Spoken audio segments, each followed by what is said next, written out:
After months of legal wrangling, a humiliating loss for Trump in Congress, and open revolt from his base, thousands of documents related to the late paedophile Jeffrey Epstein have been begrudgingly made public. Heavily redacted, though, with one Democrat on the committee investigating Epstein claiming they represented just 10% of the total. They nevertheless paint a picture of his depravity from start to end. This FBI interview, titled Child Pornography, showing that as early as 1996, a young artist had accused Jeffrey Epstein of stealing photos of her 12 and 16-year-old sisters, is believed to have sold them and asked her to take pictures of young girls at swimming pools before telling her he would burn her house down if she told anyone. The artist and her sister Annie have long argued that they were ignored by the FBI. Some of my sister's report, it was labeled under child pornography, and it described Epstein stealing photos of myself at the age of 16, of my younger sister who was 12 at the time. And just to see it in writing and to know that they had this document this entire time, and how many people were harmed after that date, it just, we've been saying it over and over, but to see it in black and white that way has been very emotional. Another police interview from 2019 says a witness alleges seeing him ask for an ID to check a girl was under 18 because someone else had messed up by bringing more older girls. His decades of abuse went largely unchallenged. In 2008, he spent a short spell in a prison he was allowed to leave to go to work in a controversial plea deal overseen by Trump's former Labour Secretary, Alexander Acosta. It wasn't until 2019 that Epstein faced a separate set of charges for the sex trafficking of minors before he was found to have killed himself in a Manhattan jail, not far from his New York mansion. Since then, his links to the rich, famous and powerful have been under intense scrutiny and are borne out in the photos that form part of this release, though there is no implied wrongdoing by the individuals pictured. Here, former President Clinton is seen on holiday with Epstein and his co-conspirator Ghislaine Maxwell. Today, Clinton's spokesperson said he knew nothing of Epstein's crimes and cut off all ties with him before they came to light. Here, Ghislaine's seen outside number 10, and here with Andrew Mountbatten Windsor, de-princed over his links to the pair and allegations one of Epstein's victims, Virginia Giuffre, was forced to have sex with him when she was 17, which he says never happened, later coming to an out-of-court multi-million-pound settlement with her. The trove of photos includes celebrities too, including Mick Jagger with Maxwell and Michael Jackson with Epstein. Are you still talking about Jeffrey Epstein? But in this partial release, there are scant references to one former friend whose presence in these files has been subject to much speculation, President Donald J. Trump, with a photo here of the photos of him that Epstein kept in his desk. So who gave the order to flag records related to President Trump? To flag records for President Trump? To flag any records which included his name. I'm not going to discuss anything about that with you, Senator. Eventually, you're going to have to answer for your conduct in this. And you won't do it today, but eventually you will. I yield, Mr. Chairman. Trump's Attorney General Pam Bondi, grilled 2 months ago by senators, has been at the heart of a confused response from the administration, with reports in May alleging that she'd told Trump his name appeared in the files. In July, the Justice Department said no fresh documents would be released, but dissent from 4 Republicans triggered a vote that forced the DOJ to release all documents by last night. Thomas Massie, one of those Republicans who led the petition, said the department had failed to comply with both the spirit and the letter of the law, retweeting the Democrats' Ro Khanna, who said this. The law requires all unclassified documents related to Epstein to be released. It's obvious they have not met that standard. A White House spokesperson last night said the Trump administration was the most transparent in history. And before the release, Deputy Attorney General Todd Blanche said the need to protect Epstein's victims and the privacy of others meant the rest of the files would be redacted and released over the coming weeks.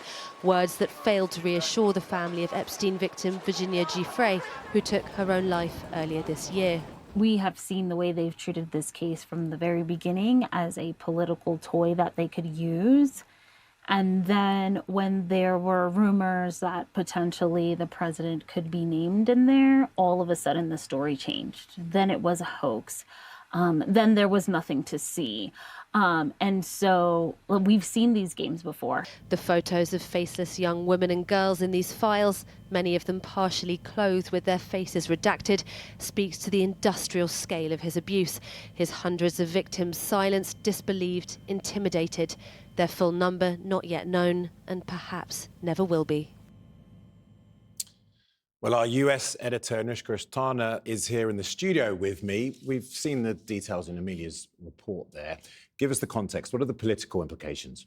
Well, look, for some time, we've had this sort of drip, drip, drip of information on Epstein. Today, we were expecting a flood, but in fact, what we're getting are more drips. What we are not seeing is almost as interesting as what we are seeing. But in terms of what is in these files, clearly, deeply embarrassing for a long list of high-profile individuals from politics to stage and screen who are shown to be socializing with Epstein in the past. Now, look, being in his little black book, being photographed with him, does not mean that you have done anything wrong. But clearly, for some people like Andrew, like Bill Clinton, who has once again repeated that he cut off ties with Epstein long before the wrongdoing came out, it does seem to show a close association. And so it will continue to raise questions about if they knew anything.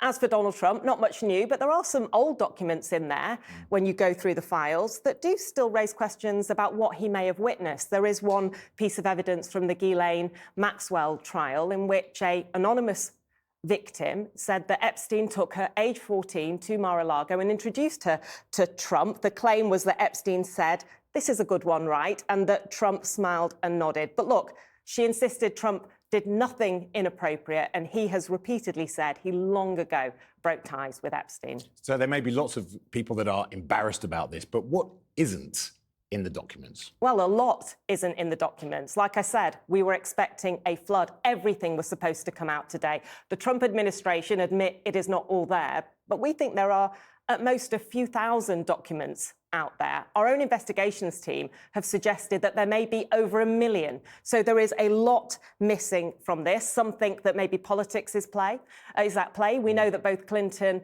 and Trump had associations with Epstein at different times. Why is there so much information on Clinton and not on Trump?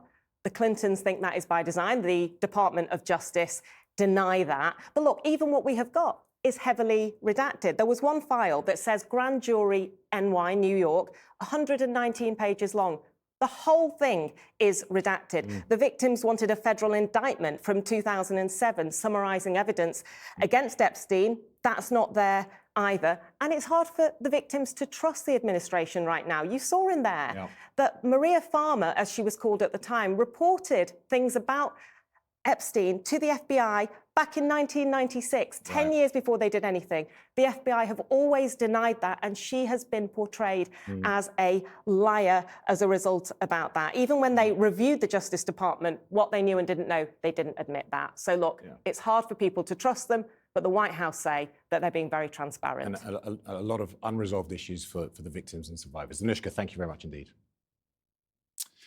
Well, earlier, I spoke to Congressman Suhas Subramaniam, who's a Democrat on the House Oversight Committee.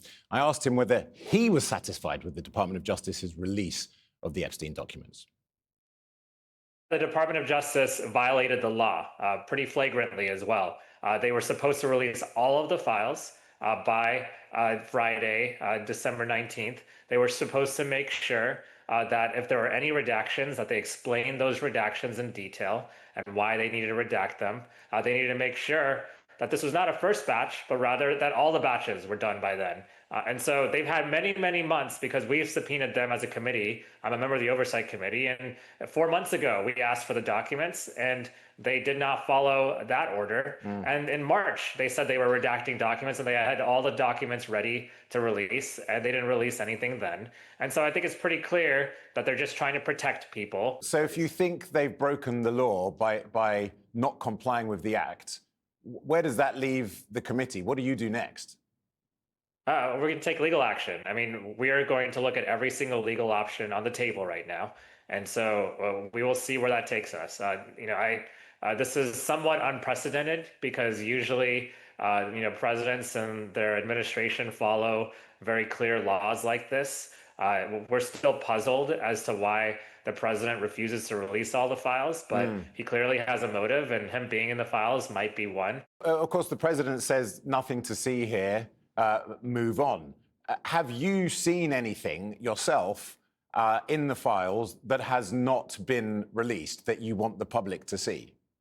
In the files that the president released, I haven't seen anything of note, really. Most of the things of note that I've seen were heavily redacted or completely redacted. Give us a sense of the timeline around what happens in the new year. When do you expect that you might bring some form of the legal action that you've said you want to take?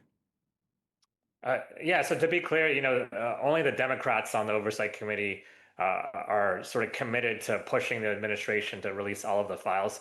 There's a few Republicans in Congress who've supported us in that. But we're talking as a group to see what legal action is really the best course of action right now and what will be the most effective. We don't want to just take legal action for the sake of it. I know there's one colleague who wants to impeach the attorney general. And I know other colleagues have talked about taking the administration to court and having the court compel them to release all of the files. And so there's a couple, legal tools we can use to try to force the issue here. In the meantime, even if they release nothing, we're still going to continue to get production from the Epstein estate and now from the banks and financial institutions who I think will continue to have interesting things to share with us. The President Trump says that his dealings with Epstein came to an end in the mid-2000s.